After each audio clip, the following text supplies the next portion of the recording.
Welcome, everybody, and thank you for joining our webinar, Fear-Free Secrets for Pet Sitters. My name is Lori Chamberlain, and I'm the Education Manager for Fear-Free. It is my great pleasure to introduce my good friend and colleague, Mikkel Becker. Hi, everyone. I'm Mikkel.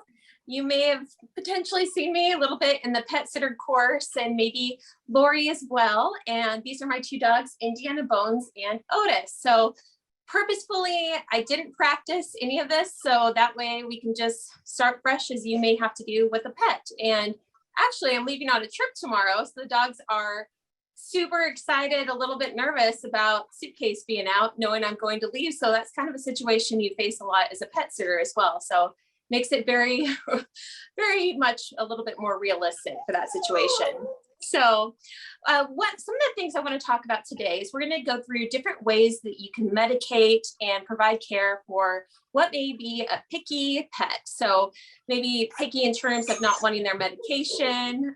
Bones is trying to do everything he can, by the way, to earn his treat. So that's him in the background. He's excited. He really, I have to remind me, Lori, don't let me forget about some of my new favorite treats that I make. Obviously, Bones likes them maybe a little bit too much. So we may actually need to lower the value a little bit on that for him. So what we're going to talk about is our different ways that we can provide medication. So when you are pilling a pet, just different little tricks that you can use to help them to willingly and voluntarily take that medication.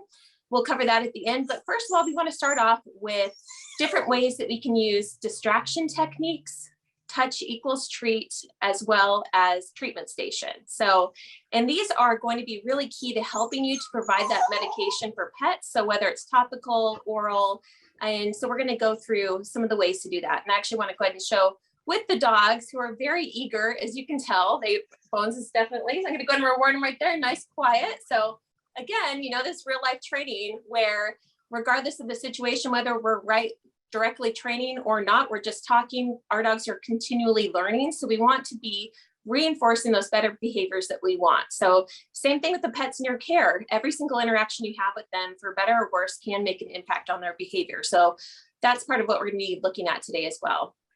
So to start off with, just to review, we want to always be looking at considerate approach. So when we are going in to provide care for a pet, we want to remember the way that we're approaching them. So one of the main mistakes people will make is when they're going to grab a pet, they'll go kind of directly over the top, directly towards them. You can see Bones did a little bit of a lip lick there. That was a little scary versus if we are aligned to them or right to the side, not directly facing, that's going to be a lot less scary for them.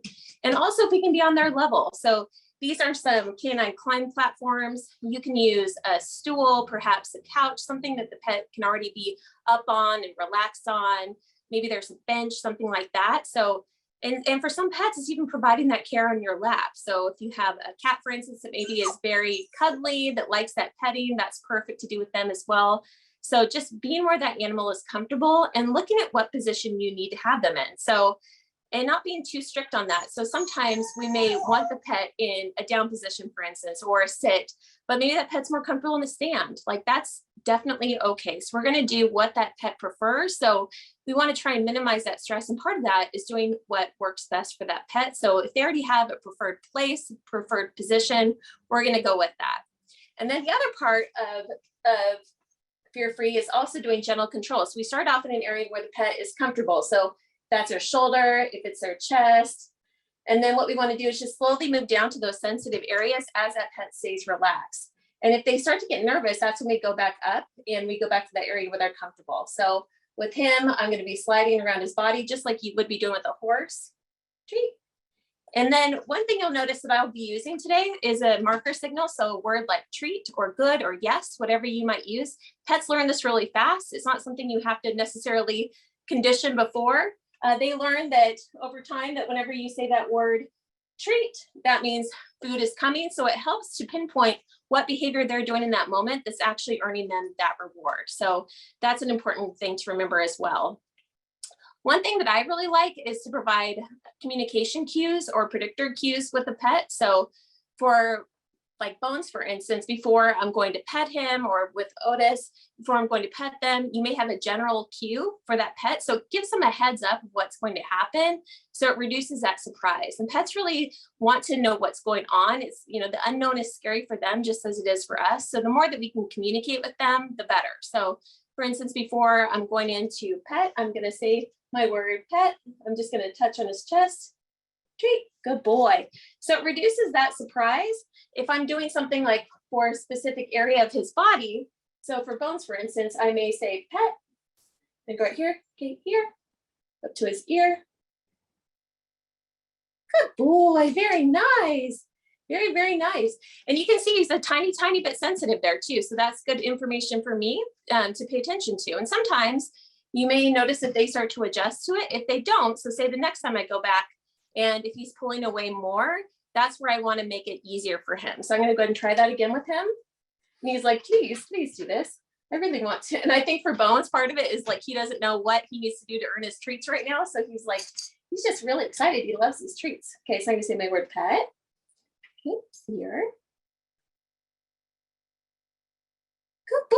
That was very good. And I think that was actually a little bit easier that time. So on each repetition, you really want to be looking on if it's getting easier or more challenging. So is the pet cooperating more? I notice less of the head turn away. His ears are a little bit more sensitive, and that's typical. Some pets are more ticklish. So areas like the ears, the paws, those can be really ticklish on some pets. So just like our extremities, say that we run into a bed, for instance, with our thigh or with our side, we may not even notice when it happens. We just have a bruise that shows up later.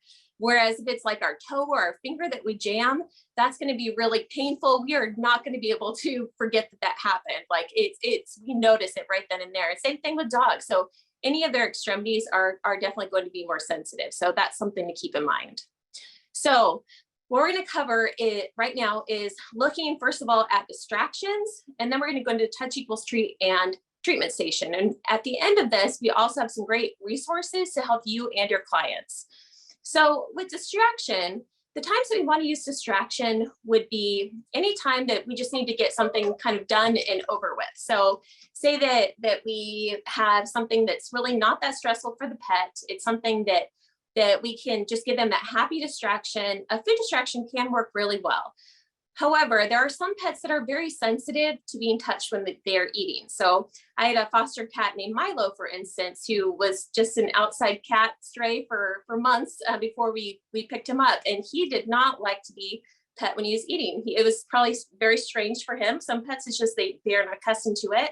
Others have negative associations with it. So say that time that they were having peanut butter, for instance, and then all of a sudden they were forced into a nail trim and it progressed past their point of comfort.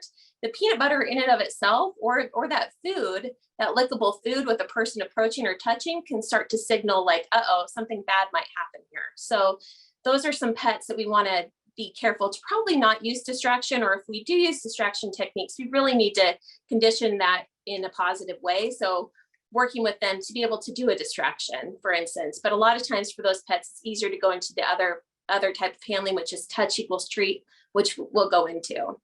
Any pet that freezes, they show the whites of their eyes, those pets that get really nervous and maybe they get really grabby with the treats. Sometimes dogs will want the treat so bad, for instance, that they'll put up with a lot way past their comfort level. And then all of a sudden it seems like they just suddenly erupted. So maybe they suddenly like turn their head, or they suddenly jump or startle. And so it can be really hard to read their signs for those pets that just want that treat so bad they'll do anything, that we can go way past their comfort level. And that's when you could have that negative reaction that we want to prevent. So for those pets, it may be better also to use that touch equals treat type of timing. And so when we want to use touch equals treat, that would be more so when it's something the pet's going to have long-term. Anything that's more invasive that might cause fear, anxiety, and stress for that pet. And really any time that you have a pet that is wary of distractions or isn't really comfortable eating while they're being touched, touch equals treat is a really good idea.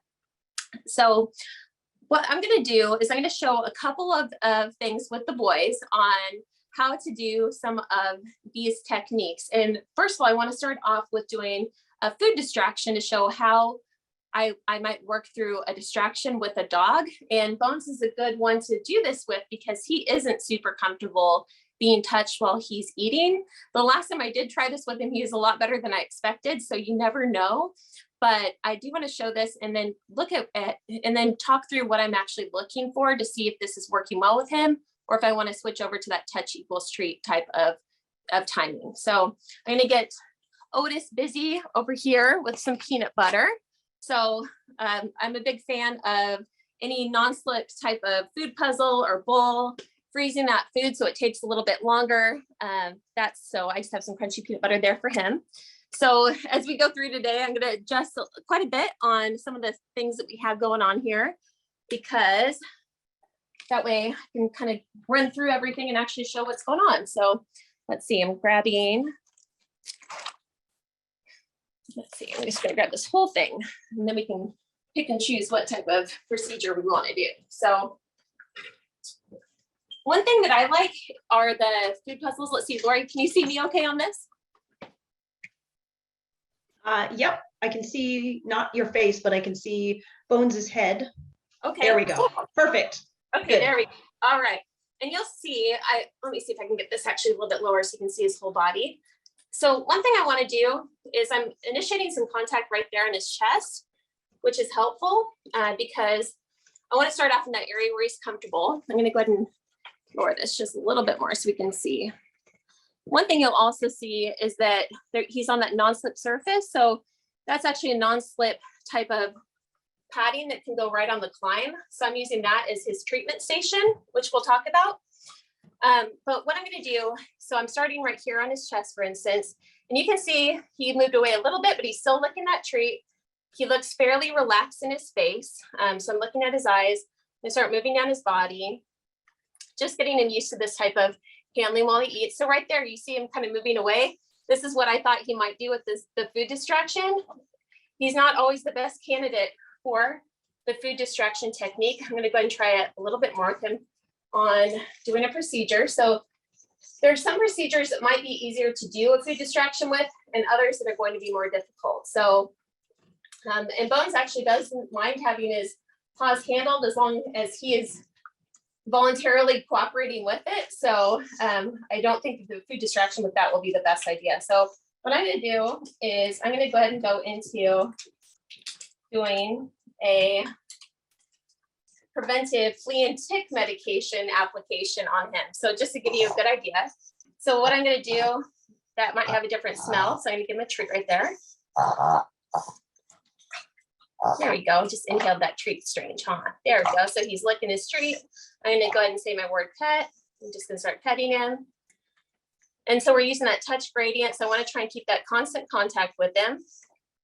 He's still eating his treat. I'm going to move this up so it's not a surprise for him. I'm just going to go ahead and start squeezing, noting that he may balk at some of that liquid coming out.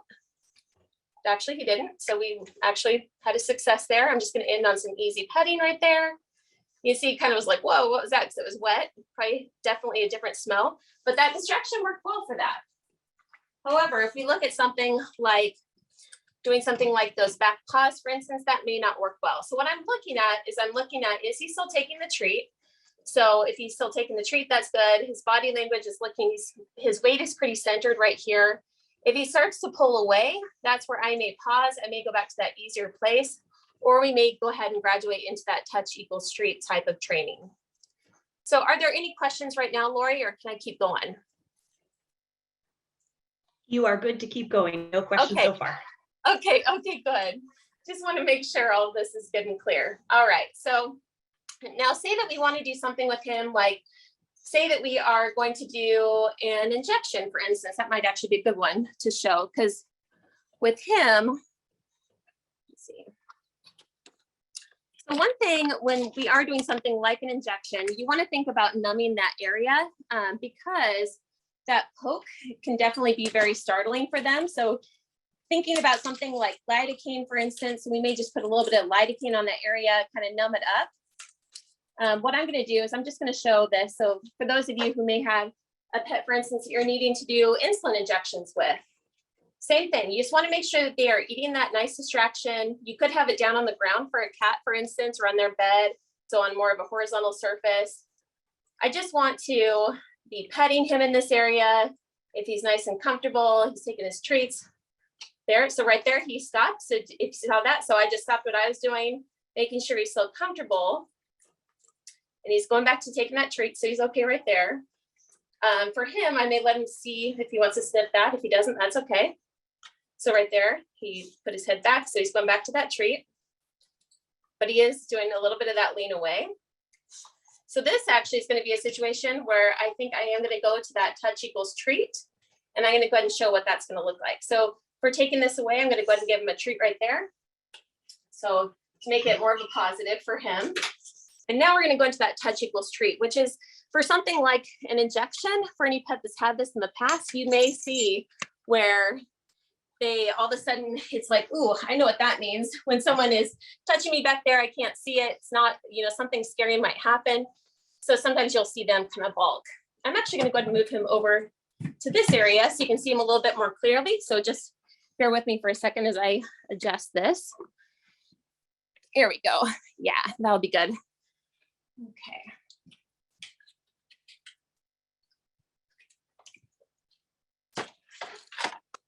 All right, Bones.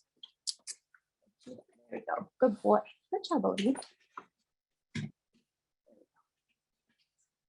So the treats that I'm using that they're so crazy about, by the way, it is hot dogs. So I got some beef hot dogs. I got some chicken, and I'd heard about this before, and I just tried it this week, and I absolutely am very impressed by how much my dogs have loved it. My training clients' dogs have really liked it by just cutting it into little pieces and then microwaving it in the microwave on high for about 6.5 minutes. And it comes out as just these little pieces of hot dog and you can even make these smaller if you'd like.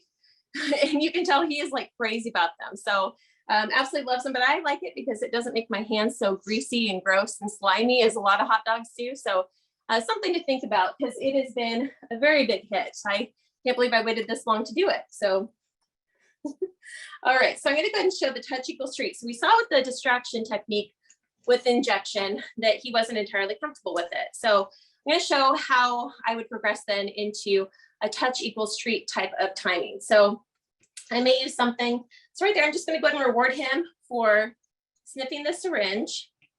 I may even start off with a more neutral object like a pin, just to make sure he's comfortable with it. I'm gonna see he's nice and relaxed, good. I'm gonna use my word treat instead. Pet. Treat. So I'm gonna give him his treat. And I'm gonna go ahead and move this in to do our pet. So I'm using that pin, that neutral object, treat, and I'm rewarding him. And all he's needing to do right now is just stay in place. I don't even care if he's in a sit, if he's in a down. You can use that word, that predictor word such as pet, right before you touch, but you don't have to. Treat. So I'm just gently tapping him there as I might do if I'm doing an injection. So rather than going right in, we touch and then all of a sudden the needle poke, instead you want to get them comfortable with that touch, get them desensitized to that, be pairing those positives. And then even as I'm doing it, I may even have a little bit of a touch distraction as I'm going. So let's see, will you touch? Good boy. So I'm just moving him a little bit closer right there. Again, I don't necessarily care if he's in that sit or the down. Treat. Good boy. Okay, pet. Move that up. Treat. And so for him, I'm going to actually remove my hand. So right there, if I kept my hand there, you can tell he's like, ooh, I don't know what I feel about that. So for some dogs, when we're using, or cats, when we're using touch gradient, we want to keep our hands on rather than having the on and off. But say that touch is a little bit aversive or they aren't quite sure of it, the added reward is actually taking our hand off and removing that pressure. So for each repetition, I'm going to go ahead, treat, and remove my hand. So I'm starting over again. And I'm starting in that same predictable area. So right there, kind of on his chest, shoulder. And I'm just going to say my word, pet. You can see he really wants me to do this. So that's good. Getting some good body language. And he's like, okay, please just do this. I want to go ahead and get that treat. So I'm going to go ahead and do my handling like how I would. Treat. And Bones is the type of dog, by the way, that loves to make eye contact with me. So anytime I do videos, he's always looking at me. So his eye contact with me as I'm doing this is very normal, but it's just knowing kind of your pet. His eyes are very relaxed. So right here, I'm going to go ahead and actually uncap this. We're just going to do a little bit of touch. Treat, good boy. Very nice. Very, very nice. Treat, good job.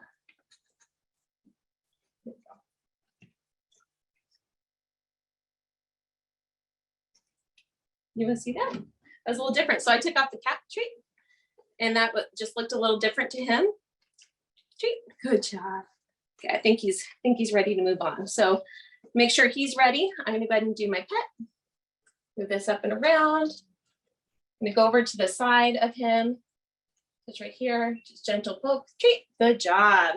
There's a little bit of a poke there. I wanna go ahead and pair that with the treat. I'm gonna ask him to do something else that he might know. So if the dog knows a sit or touch or anything like that, you can ask for something easy in between, see if they're able to do it. If they aren't, that may be an indication that they're a little bit nervous. So we may need to backtrack and make it easier for them. So looks like he's ready. That's one of his cues. He puts his paw up. Tell me he's ready. Okay, you ready? Okay, pet. Go over, touch, poke. Treat, good job.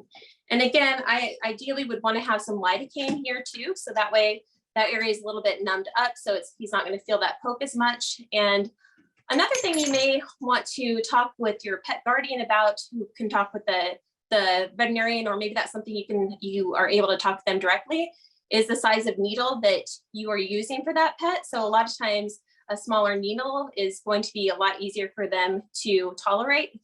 However, it depends upon the volume of what you are injecting. So sometimes you may want something that's a little bit larger, so it's not such a long process to get that medication out.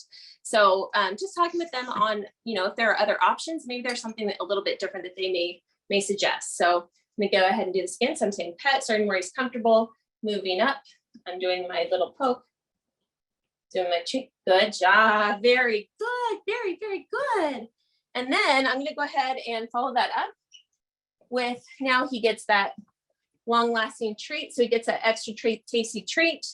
So he has an even better pairing. So we want to think about pairings all the time because our pets are continually learning. So there he learns, okay, injection, it may be a little bit mildly aversive. We can't take away the complete negative of that needle, because it does poke, it does, it does sting. I used to get injections all the time when I was little for allergies. And I remember, the poke, it always stung, but it was worth my while, because I'd always get these little stickers, and so many stickers, I would end up earning different stuffed animals or toys that I wanted. So it made it worth it for me. And same thing with our pets. We just need to make sure that we are pairing that with rewards that are fulfilling for them. So that could be their meal right after, for instance. So getting these routines on how and when we are giving them those treats.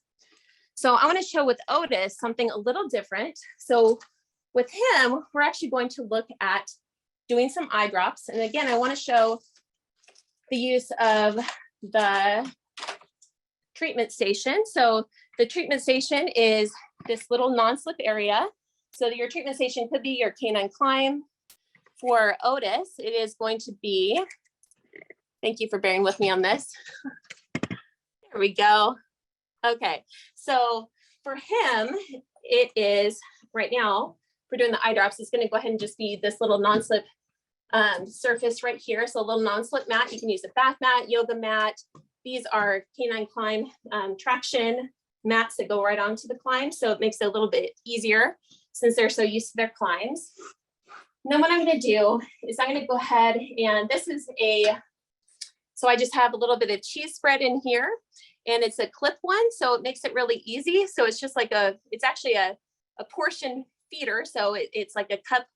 And a lot of times you use it for just measuring out your dog's food and clipping the bag shut. But I really like to actually use those for food distractions. It makes it easy. So once they start eating, I want to go ahead and initiate that contact. So making sure that he's nice and comfortable, he's relaxed with that. There we go. So eye drops are a little bit more of an invasive procedure.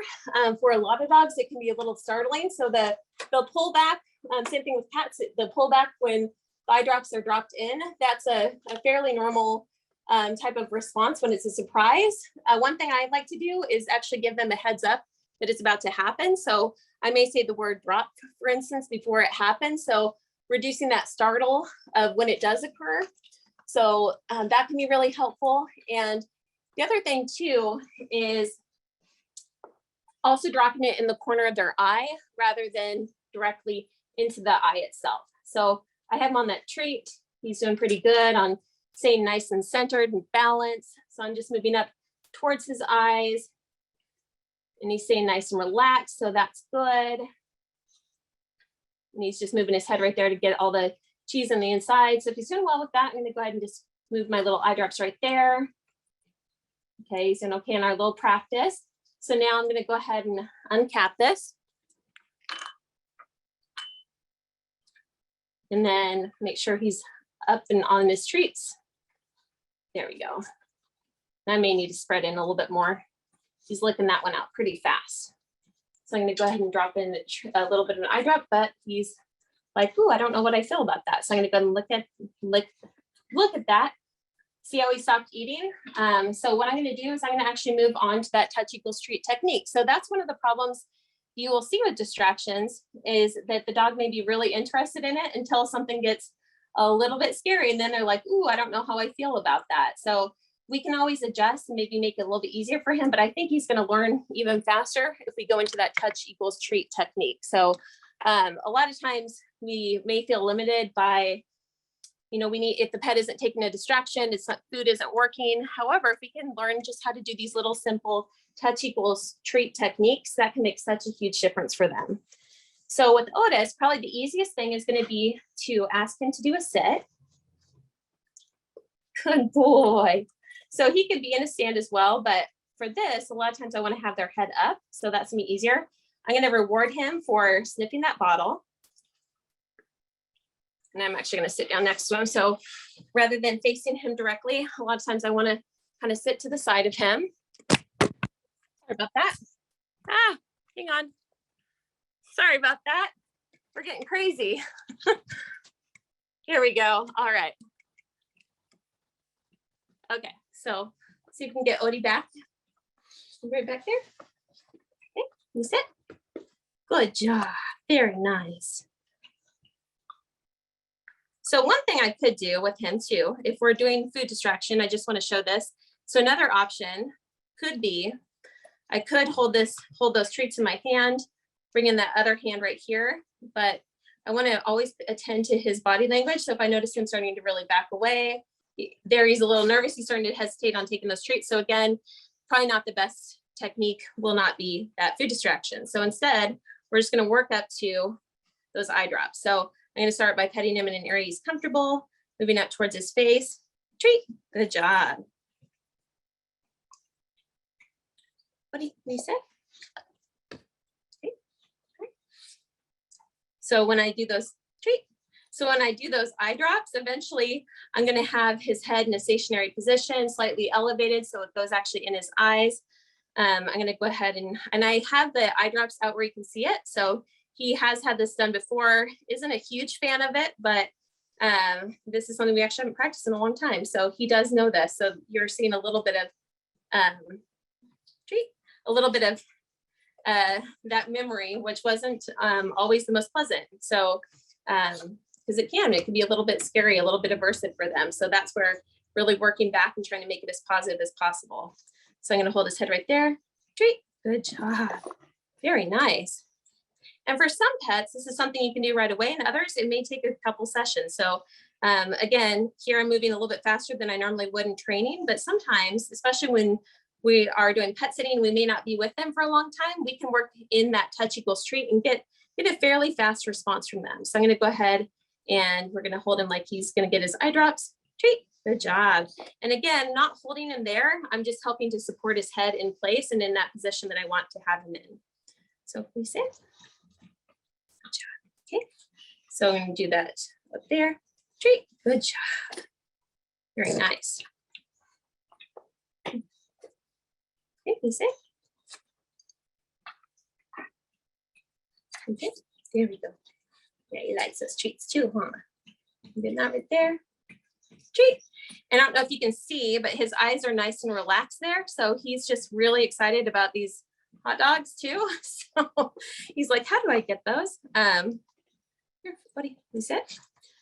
But if I notice him starting to get really squirrely, he's not doing what we practiced before, that may be a sign of FAS. So I do want to pay attention to that. Okay, we sit. Good boy. Yeah, and he's just excited. So I'm going to go ahead and do a drop. Good boy, that was very nice. So before I do that drop, I'm saying that word so I lessen that surprise. I think just, whether it's for kids or for pets or even for us, like even if you've noticed, I was just getting my blood drawn, they tell me poke right before it happens. So same thing with pets. A lot of times we let them know, we communicate with them, that's going to help them feel more relaxed. Okay, what do you say? Okay, do it. Okay. Drop. Good job. That was very good. Very, very, very good. Very nice. And so same thing with him. I want to then pair that with a really, really good tasty treat right after, but I'm actually going to go ahead and end on an easier note. So I want to end with something a little bit less aversive. So I'm going to do something like that. I'm going to do my little hand. So if I notice, treat, good job. So I'm not actually going to do the drops. And I think he's just really excited about these treats. So, okay, yes. Good job. Very nice. So his body language is nice and loose. He's very happy about this. So that's really what I want to see. I want to see him nice, happy, relaxed. And we can do a couple other fun things. So I may end on something like, asking him to do his spin, to do his sit, to do his down, or any of those other tricks that he knows. Let's see, we do shake. Good job. That's very nice.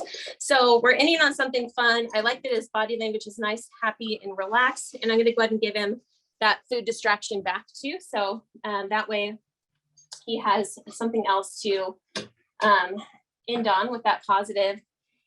And we may be able to talk a little bit too about the treatment station. So with the treatment station, whenever the pet is on this area, so this non-slip mat, that's almost like in baseball. So it's like when someone is stepping up to bat, it's their way of saying, okay, green is go, I'm ready to go. And this is something we teach the pet over time. So we can give them their food puzzles on that area. With both of the boys, actually, one of the ways I got them to really like their climb was by feeding them their meals in stuffed food puzzles on top of those spaces. So we get them really comfortable, relaxed. You make it like that happy place that they really want to be. You want to see that really excited body language. And then what it does is it gives us a really clear way to see if that pet is happy and relaxed. So if they start to move off of their treatment station, that even if they just start to lean away, but especially if they ever step off, that's a very clear clue or cue to us that we need to stop and we need to either come back at a later time or we need to adjust something to make it easier for them. So for instance, say that, I'm handling my dogs, whether you're doing a touch equals treat or we're doing a food distraction. So right now we're still green. Say that I'm doing something that maybe does become a little bit aversive. So say that we are doing yep, and right now he's still taking his treat. So he's doing pretty good on this part. But say that he starts to, I'm gonna go ahead and lower this actually a little bit, just make sure that he's not trying to get away in a way. So I always wanna make sure that he's not moving his position because he's feeling uncomfortable, but it's just that he's wanting to get that treat. So by moving it lower, that can give me a pretty clear clue there. But if he moves away from that treat, or especially if he moves off of this treatment station, I stop, I adjust.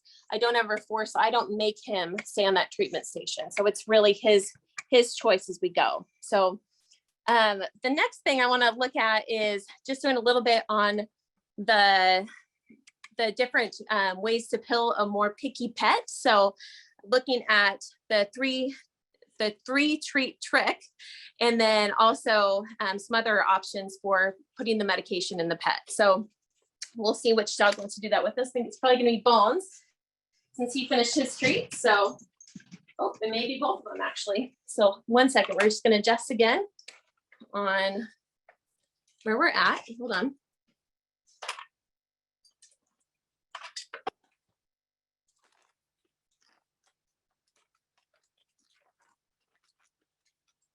So a couple quick tips once I get here. Hang on one second.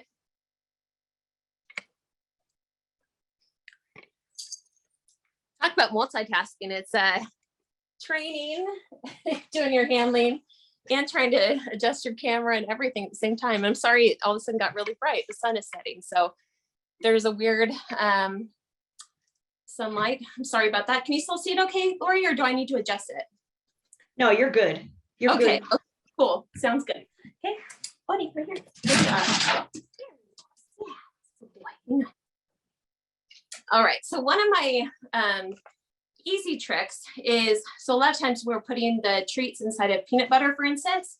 So if we're doing that, what is very helpful, in my opinion, from what I've found, is to use crunchy peanut butter rather than smooth, like just regular peanut butter, because it has the little tiny pieces of crunch in there. So if there's those peanuts, which make it more akin to how it would be when you are hiding that medication, because otherwise, if we are just using smooth peanut butter and all of a sudden there's something that's a different texture in there, it can be really easily noticed by them, versus if we are using the crunchy peanut butter, we already have those little pieces in there, it's going to be a lot less noticeable to them. The other thing that I like to do is see if you can have your medication in a small enough size or delivered in a way that the pet doesn't actually have to chew in order to eat it. So in some cases, and that's something to talk with the pet parent about and with the veterinary staff, is seeing, okay, can we break this medication into like in half, for instance, or into thirds? So, and if so, that's going to make it a lot easier to deliver it to the pet without them having to chew or thinking that they need to chew that piece of food, which then, especially if there's a bitter tasting medication, that's something we want to try and avoid. The other thing is looking at, so like for instance, with the crunchy peanut butter, or when we are pilling our pet, one thing that I'll do is I'll put in little tiny pieces of kibble within that, or little tiny treats, so small enough still that they aren't chewing, but you are having a treat in there. So you lessen that suspicion that, okay, when there's a chunk, that means that something icky is going to be delivered. Here, Bones. Here. The other thing too is we can look at compounding medications. So sometimes they can come in different flavors, like liver, chicken, beef, things like that. We can actually try it out with the pet before they get it. And for those pets that are especially picky, we can even still disguise that compounded medication, but doing it again in a way that if they do happen to bite into that, it's going to be a lot less aversive for them than if it is that bitter taste. So that's another thing to think about. So with the 3 treat trick, so what we want to do is we want to do the promise, the deed, and the chaser. So the promise is the first one that has nothing on the inside of it. The deed is where we are actually giving that treat that does have the medication on the inside. And the chaser is that quick follow-up treat that just follows right after. So for pets that are especially picky, it can be very helpful to practice this even prior to ever needing that medication. That's something I would highly encourage pet parents to do that you work with, is, you know, especially like on their little treatment station, practicing this. So we're going to have one of these will have the pill on the inside, and these are actually little gelatin capsules. So that's something you can think about with your own pet, is practicing getting them to start taking those pills just for rewards, which is something I did with Otis, and I sure was glad I did it, since he just had a recent dental surgery that required him to have to be taking lots of medication that was kind of icky. So being able to put that inside of a gelatin capsule, for instance, can lessen that likelihood that they're going to actually taste that bitter taste. So another tip, when I am putting that medication on the inside of a pill pouch, what I want to do is, especially if it's, these don't really have a taste, so it's not as important, but say that you have a treat that does have a really bitter taste, what we want to do is be aware of when we are placing that medication in, which hand we're using. So say I'm placing it in with my right hand, I actually want to use my left hand to enclose that. So that way I don't have that bitter or icky kind of taste from my right hand that was touching the medication to touch the outside of that treat. So with the 3 treat trick, what we want to do, I'm going to go ahead and put this over there. Said 4. So what we want to do is I'm going to go ahead and do the promise, the deed, and the chaser. So just to get them kind of excited about this, we can also toss treats for those pets that like to catch a treat, or maybe they like to chase after them as they roll. I'm just going to go ahead and just show it just with feeding them the treat. So, and especially if a pet does know any tricks, asking them to do it. That's perfect. So that's a promise, the deed. And then right after, I want to go ahead and follow up with that chaser. So I get him really excited. Good boy. I get him really excited about wanting to eat. And then I actually want to reward that with another treat. So we are always trying to reward that pill taking behavior, because that's something that we want to keep really strong. So sometimes we can get that wrong where we just give them the pill and then, okay, thank God it's done. But we want to try and reward that, because anything we are reinforcing is more likely to happen again. So I really do want to reinforce that behavior when it does occur. So the promise, the deed, the chaser, the looking at getting them to take gelatin capsules. If anyone is interested in that, we can talk about that in the Q&A area. I don't want to cover anything that maybe is not as applicable to you, but I do want to go ahead and jump into our questions if we can, to make sure that we get everything answered. Yeah, all right. We have a couple of questions. So one of them was on cats. So sometimes cats are a little bit pickier than dogs. It's about taking treats. So what kind of treats would you recommend for cats who don't easily take treats necessarily? I really like so salmon, for instance, that can be really good. So salmon, canned tuna. One thing that Dr. Nicholas Dodman did at Tufts when I was shadowing him is for medications that could be crushed. So if we're looking at giving medication, for instance, one thing he would do is for those that could be crushed, he would crush the medication and actually put it into little vials of tuna juice or low sodium chicken broth, and then have that refrigerated. So there are some medications you can do that with. So, and cats a lot of times will really like that. So that's one thing. The other thing is like bonito flakes. I really like bonito flakes for being able to treat the cat. Any kind of canned cat food that's like especially yummy can be really good. Really freeze-dried treats can be super yummy. Let's see, my dad has had really good success with Vegemite with cats. So a lot of it also depends on what the cat is used to. So if they have certain treats that they get in the home from their pet guardian, then we can go with that. Or we can look at using baby food, for instance. So we could use some baby food. Here, go in here. Good job. Here it goes. So we may use some baby food, such as like any of like the baby, like the chicken or any of those meaty ones, and just looking, that doesn't have garlic in it. That can be a really good treat for them. So that might be a good option. Or Vienna sausages. I found those to be really good too. Those are great options. Thank you. Now let's switch over for a dog question. So going back to the eye drops and administering eye drops of the touch equals treat.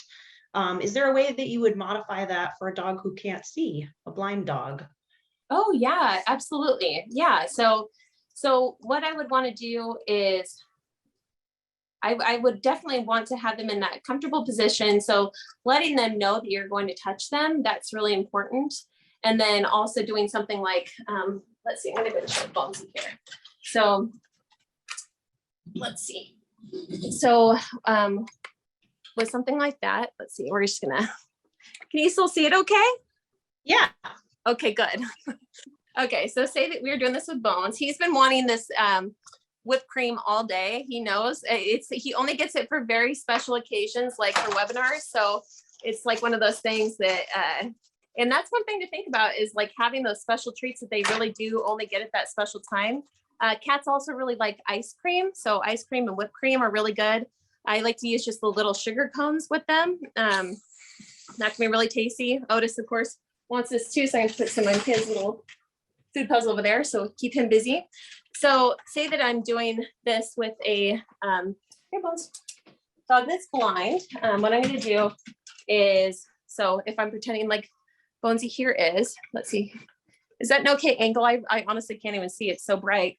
Yeah, we can see most of your face, and we can see the whipped cream ice cream cone and the dog. Okay, perfect. Okay, awesome. So I want to go ahead. So say that my dog is blind. So I'm not, if he knows the sit, I could ask for that. Otherwise, I'm just gonna kind of wait for him to be comfortable. I'm gonna say my word. So I may say the word pet, or sometimes with dogs like that, what we can do too is we can do a little bit of tactile, so a little bit of like vibration, so even just kind of touching that surface to let them know that you're there, so it lessens that startle and that surprise. So then I'm just going to be touching here. Same thing as I did with Otis. I'll be touching here. He's like, I really want that whipped cream. Treat. I'm gonna have to change where I'm placing my treat. So I'm gonna actually start placing that over there on the chair. So he really wants that. Same thing with a blind dog. So I may just kind of touch on that surface. I'm gonna say my word, pet. I'm gonna touch on that same area.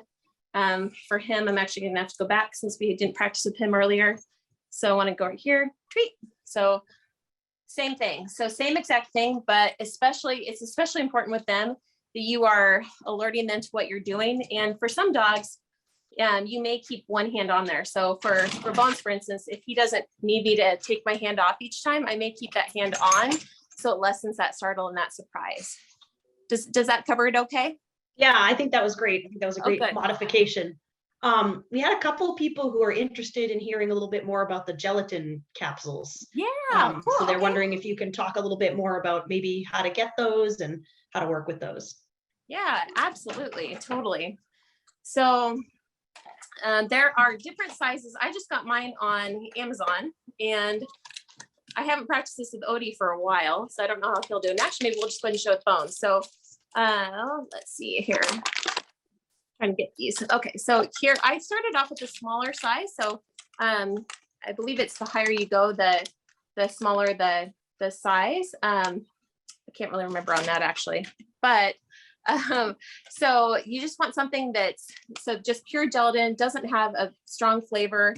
They can come in different sizes and different. So these are more of a clear one. So that's going to be a larger size. That's going to be more difficult to get your dog to take versus that smaller size, which is something I was working with my foster kitty on as well, was being able to take the gelatin capsule.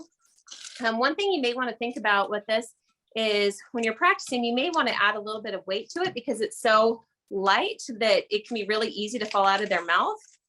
And you may, as you're practicing, just get it a little bit wet. So that way it's more likely to be taken by them. We'll see with Odie, he literally has not done this in quite a while. So, and this was after his dental procedure, which had some really icky medication, and he wasn't very hungry at the time.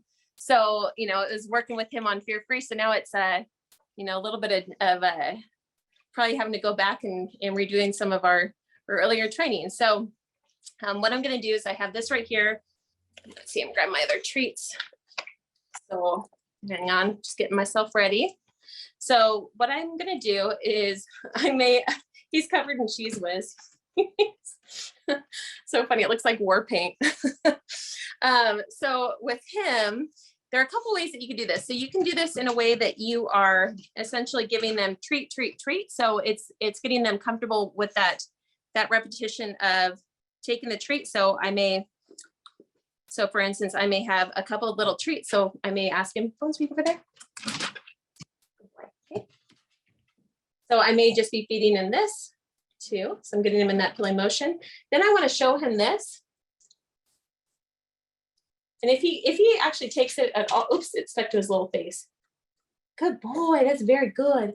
So if he starts to take it, I want to go ahead and reward that. So let me get myself ready again here. So I'm starting to show him the treat. So I'm showing him treat. Okay. Good boy. Oops, right here. Oops, and he does not want that. So that's definitely going back to his time with the dental procedure. So with him, that's definitely, we're gonna have to go back and start on some of the earlier steps with him. So right here, one of the things I did with him was so I don't want to trick him into thinking if I'm teaching him to actually take it, I don't want to trick him into thinking that this is food. I want him to actually know, okay, this is a little bit different. And then what we're actually doing is we're shaping him. So we are encouraging him to start taking that medication. And when he does, that's when he gets that really good treat. So it's a trained behavior to actually take that medication. So with him, we're going to probably have to go back to the puppy steps of doing this all over again.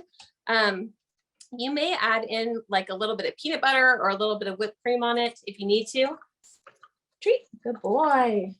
Good boy. And actually right there, he did take it. So I followed right up after with a treat. Good job. Very good. I'm gonna go ahead and toss that treat.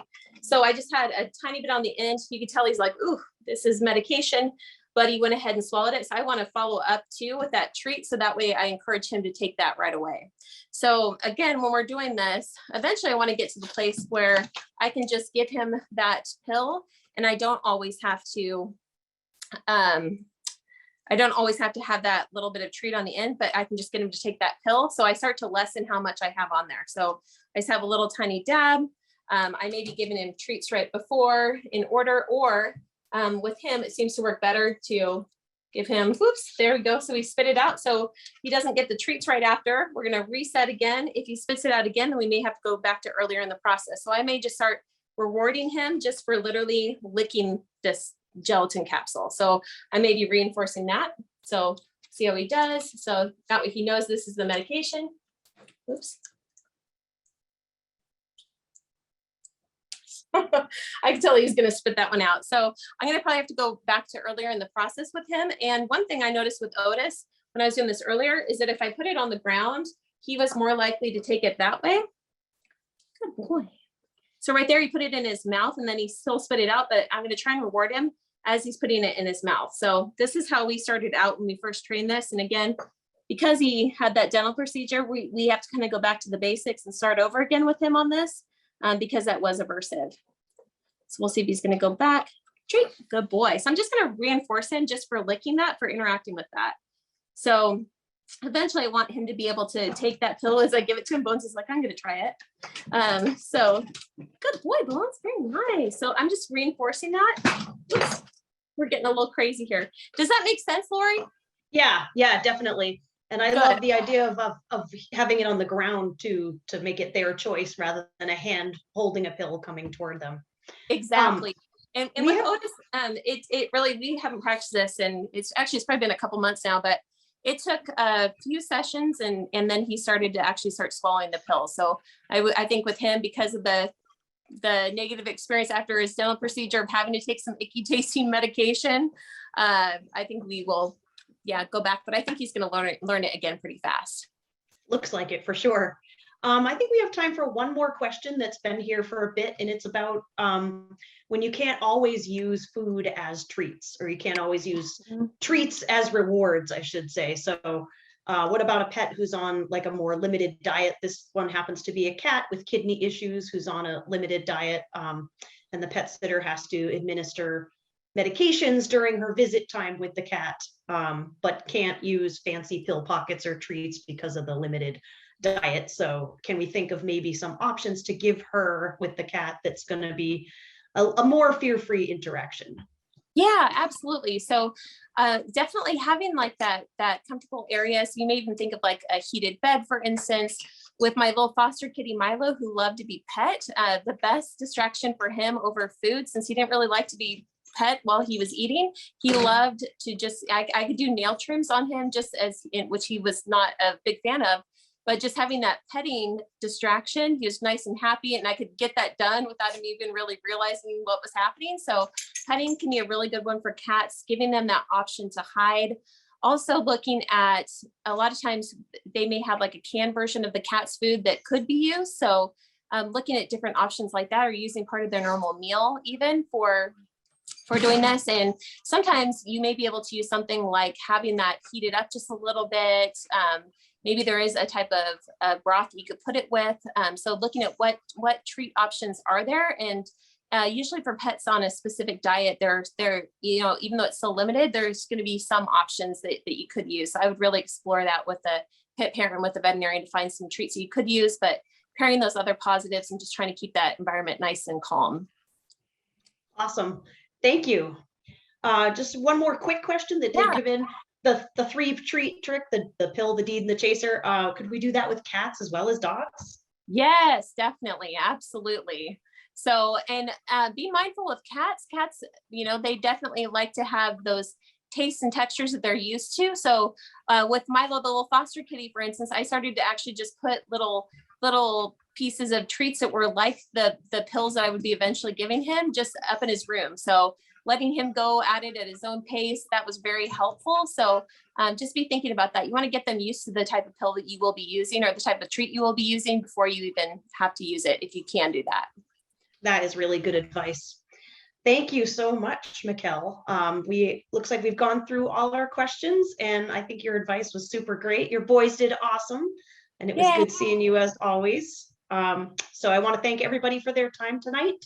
And this will be recorded, it is being recorded and will be available on the Fear Free website within about a couple of weeks or so. So thanks very much, everybody. Have a good night.